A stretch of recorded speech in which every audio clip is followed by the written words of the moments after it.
15 minutes ya masano. Ya vrai. Ya masano. Ya vrai. 15 minutes ya masano. 15 minutes ya masano. Ya vrai. Basango ya masano ya ndembo. Foot. Masano ya makofi. Bibo tuto mo kato lokola libanda. Basket, volley, handball, topé, rugby, tennis de table, ping-pong, long tennis. Tous les jours. Ya vrai. 15 minutes ya masano. Boye bola muna bino banso bande ko 15 minutes ya masano pe bandele aposto ela muna bino banso boye boso katango nyonso liba ko malamu ya ko anda basango na biso na nzela 15 minutes ya masano e ko banda bongo kopesa mela bino sikana lisungi ya ngenge sport e bongo pone edition na biso moko malo bande ko balandi to ko ba bongo mambi matali ba leopard dame ya RDC o ba bembuki bongo tongo ya lelo poya Benin kuna na Cotonou pa iwapi ba kokende kondongwana pe to kosukisa bongo na mikakatone e komi bongo na stade Kasha la Bonzola kuna na province orientale na ville ya Mbujimai. 15 minutes ya masano. Ya vrai. Jamais ezala, jamais salama na TV moko awa na leo.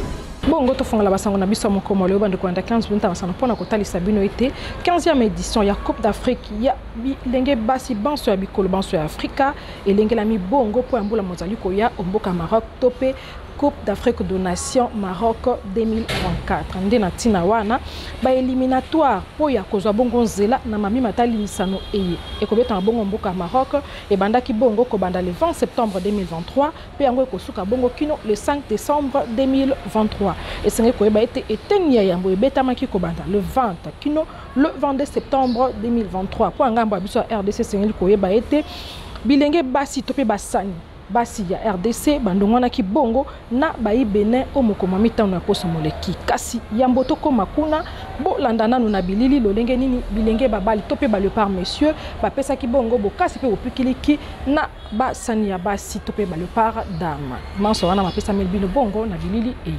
apesa bino bonne chance na match na mina qualification ba mi balé o c'est important bo bundela ka drapeau mboka force na bino nyoso ba mama na biso to na sima na bino bolanda lokolo ya biso ba mibali o to sali na Kinshasa awa j'espère epesi bino pe force et tozo compter na bino et nzamba zala na bino apesa bino makasi et que victoire ezala na ngam na biso.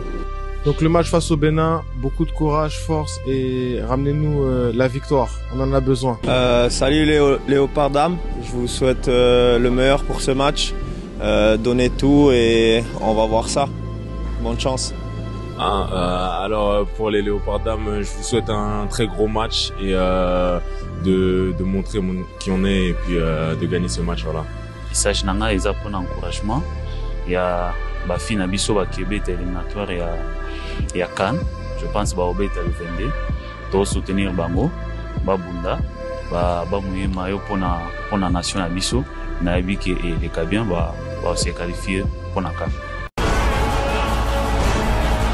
15 minutes ya masano. Ya vrai. Jamais ezala, jamais salama na TV moko awa na leo. Au mokoma mitano ya poso moleki topé vendredi 22 septembre 2023 ba leopard dame ya RDC balonga ki bongo na mingete mibale na moko ba Benin ezala ki bongo na etando ya stade de Martyr manso wana na compte ya éliminatoire ya CAN Maroc 2024 manso wana mapesa melbino bongo na bilili et du Benin qui va donner le coup d'envoi. C'est parti pour ce match. Là, mais derrière, pas il y a pour longtemps. la oui, c'est bien. Belle récupération. Qui avec cette attaque dangereuse, Kipoy dans la surface qui enchaîne. La main ferme de la gardienne Diane Fideli Ngoy. Alors il voit cette action de Ruth Kipoy. Exact. La passe décassage de l'autre côté en difficulté. Elle arrive quand même à trouver Kipoy. Ruth Kipoy, le centre de Ruth pour sa coéquipier. Attention avec cette tête loupée. L'action est peut-être là pour la RDC d'ouvrir la marque. L'ouverture du score pour la RDC suite à cette boucle défensive. Elle a suivi l'action, la défenseuse n'a pas pu... Oui, pour Marlène Cassage. Qui va rallonger la passe interceptée par Marguerite. Et cette attaque dangereuse qui modifie donc la trajectoire. Le but égalisateur est là pour l'équipe nationale féminine du Bénin. Un but partout ici au stade des Martyrs entre la RDC et le Bénin. Un but marqué par l'attaquante Yolande. Ah, j'aime ce qu'elle fait. Elle reste vraiment vigilante sur cette action-là. Elle sait exactement ce qu'il faudrait faire. Elle ne se précipite pas, elle voit le gardien venir. Et derrière ce petit ballon à Fideline Goy, il y a quand même aussi cette petite orientation. Kapinga a déjà et derrière la trajectoire de cette balle. Ouais, exactement, elle modifie complètement la trajectoire. Et derrière, elle ne peut que le toucher en finesse. Ce ballon, un bon ballon. Kaba, attention avec ces tacles, c'est bien fait. Kaba qui insiste. Il y a 3 joueuses qui sont dans cette surface. Le centre des Kaba qui réclame une main dans cette surface. Regardez, on revoit cette action. Regardez tout de suite avec ce pied gauche en retrait. Il y a de la présence. Il y a Ritskipo, il y a également Fouamba, il y a Pambali. Mais elle fait le choix de chercher son bon pied. Regardez, très bon geste technique. Directement avec le pied gauche, on cherche en retrait. Mais elle sait trop. C'est envoyé encore une fois par Ngoy Kanyanya. Amorti de la poitrine, c'est bien protégé de la part des Marlène Cassage. Ça a l'équilibre. Peut vite jouer pour Ritskipoy. Ritski accélère. Le centre de Ritskipoy. Oh là là, quel travail, c'est le deuxième but. Kaba Naomi, bien trouvé par Ritskipoy. Quelle belle combinaison. 2 pour la RDC, 1 pour le Bénin. Tout à fait, c'est exactement ce qu'il faudrait faire, Kipoy. Accélération, pénétration dans la surface, réparation. Et tout de suite ce petit ballon en direction de Kaba. Sur cette action-là, on retrouve des attaquantes qui se connaissent à Galatasaray et qui savent se trouver. Et je le disais, on pouvait que se trouver dans cette surface réparation si on tentait ces gestes, cette accélération, ce mouvement. Regardez, il y a cette pénétration dans la surface réparation et tout de suite cette présence des Kaba pour venir surprendre la défense. C'est bien fait, regardez, elle prend l'information. Cette fois-ci, c'est dans le bon timing. Elle était là pour venir couper la trajectoire de ce ballon Kaba et permettre à la RDC de passer devant à nouveau. Ah, qui c'est bien fait dans le... 15 minutes ya masala. Ya vrai. Jamais ezala, jamais salama na TV moko awa na leo. Lokola momesano conférence de presse après match Salema Kibongo Simailonga eye et PSMLA Kibongo Bayi Congo démocratique nde nzela abilili et bozibongo conférence de presse après match Lengenini et les Kaki. J'ose croire que les dames ont joué sous pression à la maison et à l'extérieur ils essaieront de faire mieux. Il y a aussi un autre aspect et n'ont pas pu récupérer et en ce qui concerne la régénération ça n'a pas été fait totalement. Ça aussi c'est un autre aspect. C'est ça qui a posé des problèmes au niveau de la finition. Merci. Ce que nous promettons d'abord pour la phase retour, c'est d'aller faire le nécessaire parce que d'ailleurs à l'extérieur, nous jouerons sans pression. Alors, je pense que les filles vont s'exprimer totalement, ouvertement et ça va amener à ce que nous puissions faire un bon résultat et passer ces caps. C'est sûr que nous passerons ces caps. Merci beaucoup. Ça n'a rien à voir avec ma sélection. La sélection, je l'ai faite, comme j'avais dit l'autre fois, c'est de manière rigoureuse pour avoir cette sélection. Il n'y a pas à éviter les joueuses locales, éviter qu'il y ait jonction avec les autres. Non, pas du tout. Pas du tout. C'est-à-dire, ça fait que si nous avons aligné une équipe avec la grande partie des joueuses qui évoluent à l'extérieur, c'est par rapport aussi à leur forme du moment. Ok. Problème temps là, c'est l'échappatoire, on ne peut pas parler de temps ici. De toutes les façons, vous dites qu'il n'y a pas eu des enchaînements, il y a eu de bons enchaînements, malheureusement, nous n'avons pas été réalistes, on n'a pas pu concrétiser ça. Il y avait des phases de jeu, il y en a eu énormément. D'ailleurs, c'est ce qui a fait un peu la beauté de ces matchs. Ces matchs, malgré l'adversaire a cherché à s'accrocher, les filles, il y a eu des bonnes phases de jeu, bien que nous n'avons pas été réalistes. Merci. D'abord, en ce qui concerne le jeu était là. Le jeu était très clair. Il y avait un bon jeu. En ce qui concerne le fait qu'il y a eu certains joueurs qui se sont comportés de manière individuelle, c'est tout à fait normal. Ça dépend à quel niveau on récupère les ballons. Quand on récupère les ballons vers la surface de l'adversaire, je vois très mal pourquoi on ne peut pas garder ces ballons-là. S'il y en a qui ne viennent pas à côté pour qu'on puisse combiner une étude individuelle, les deux font le jeu. Il y a la collectivité, il y a aussi l'individuel. L'individuel n'est pas à exclure. C'est-à-dire, c'est pourquoi il y a certains joueurs avec des qualités techniques individuelles valorisent leur équipe. 15 minutes à Massal. jamais ezala, jamais salama na TV moko awa na leo. Toti kaka na mbi batali ba Léopard Dame ya RDC bande konda 15 minutes masano pona kotali sabino manso na mambi matali bongo ba éliminatoire ya 15e édition ya Coupe d'Afrique de Nations Maroc 2024 single koyeba ete ezali kobeta mabongo na biteni babale ndakisa manche retour pe manche aller eteni ya yambo ebeta maki bongo kobanda le 20 kino le 22 septembre 2023. Libye a déclaré ki bongo forfait pour na mikakatano ekomela ki bango na nzela ya ba inondation nde alanda maki bongo na Soudan pe Sao Tomé Principe oyo basenga ki pe lisusu forfait. Pour na manso matika le sengeli koyeba ete bikolo zomi na sambo tope 17 nations nde ba participa ki bongo na premier tour ya ba éliminatoire eye ya CAN Maroc 2024 ya bilenge basi ndakisa. Burundi na Ethiopie bakabwana ki na mungete moko na moto na moto. Gabon akoya ki bongo liboso ya Botswana na mungete moko na minei. RDC alonga ki bongo Benin na mingete mibale na moko. République Centrafrique akoya ki bongo liboso ya Mali na mungete moko na sambo. Tunisie alonga ki bongo Niger na mingete sambo. Djibouti akoya ki bongo liboso ya Togo na mingete sambo. Côte d'Ivoire alonga ki bongo Tanzanie na mingete babale. Sénégal na Mozambique bakabwana ki bongo na mungete moko na moto na moto. Liberia akoya ki bongo liboso ya Cap Vert na mingete misato. Cameroun alonga ki Kenya na mungete moko. Eswatini alonga ki bongo Burkina Faso na mingete mibale na misato. Rwanda akoya ki bongo liboso ya Ghana na mingete sambo. Uganda akoya ki bongo liboso ya Algérie na mungete moko na mibale. Égypte alonga ki Soudan na mingete minei. Gambie na Namibie bakabwana ki bongo na mingete mibale na misato.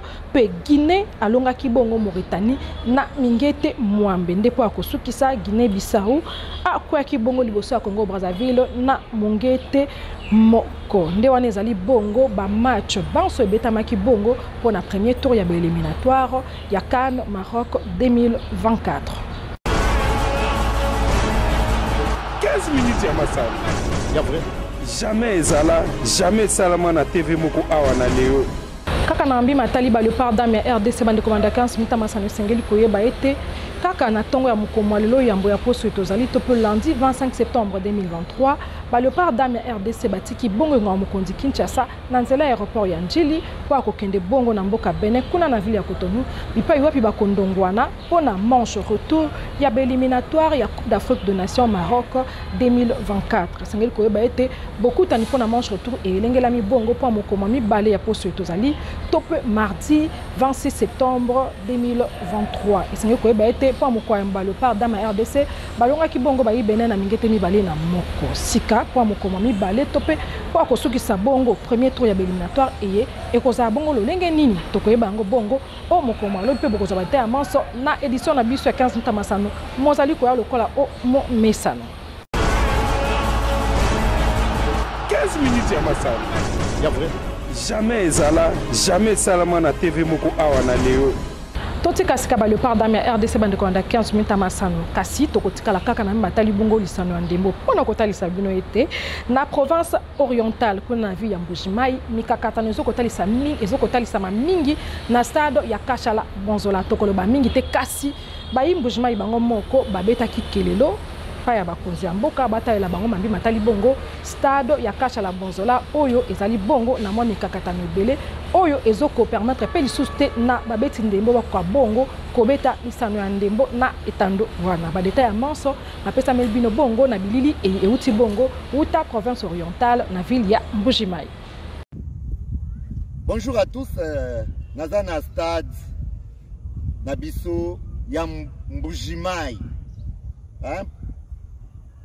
Bon, eza ville ya province ya Kasai oriental bino moko bota la terrain abandi ke bozo mona terrain eza ya kufwa bon moi Kasai azalaki mabe oui ngana ndimaka azalaki mabe mais au moins il a fait quelque chose, oui il a fait ça dans la stade, c'est un bijou bakiti eza presque bolandango ndenge eza bakiti eza presque partout donc stade mobimba on a ndenge ezali wana bakiti eza presque partout mais RDG c'est baby gouverneur Papa Mathias Machabich mais moko bo sala ka musalat ministre oyo ya Mbujimai ministre aza wapi ministre ya sport. Donc tu es là, tu ne fais rien. Donc dengue championnat zo bandaboe, nambushima championnat et kobeta mate parce que terrain ici baby, terrain za yakokufwa. Balobi ke awa na dépôt. Eza na RDG mususu ya sika. Na ba panneau publicitaire électrique o ya ba bande de filance ya sika. Bazana ba ni ba pot biloko nyonso ya sika. Na ba kiti mususu pe ya sika. Mais Evandi, ministre ya sport, a osale lorote, gouverneur, a osale lorote. Ah, bon, nyonso kaka fachia ko sale la bino. Nyonso kaka fachia ya. Ah, na shabam. Nanga iko enu ne nunka yenu. Nani lo kunu nangila kwenu. Tangila itere, amona. Moi championnat ka kutuika RDG mubola tangila. Yo sumbi sunsuka. Kwa na chemushi amona. On courait tout est tout oriental. Ça fait mal.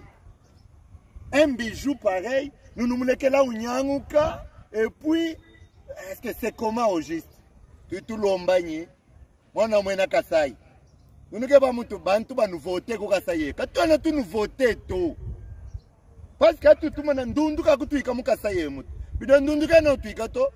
vous êtes des diaspora, nous n'avons pas nous l'allons climatiser.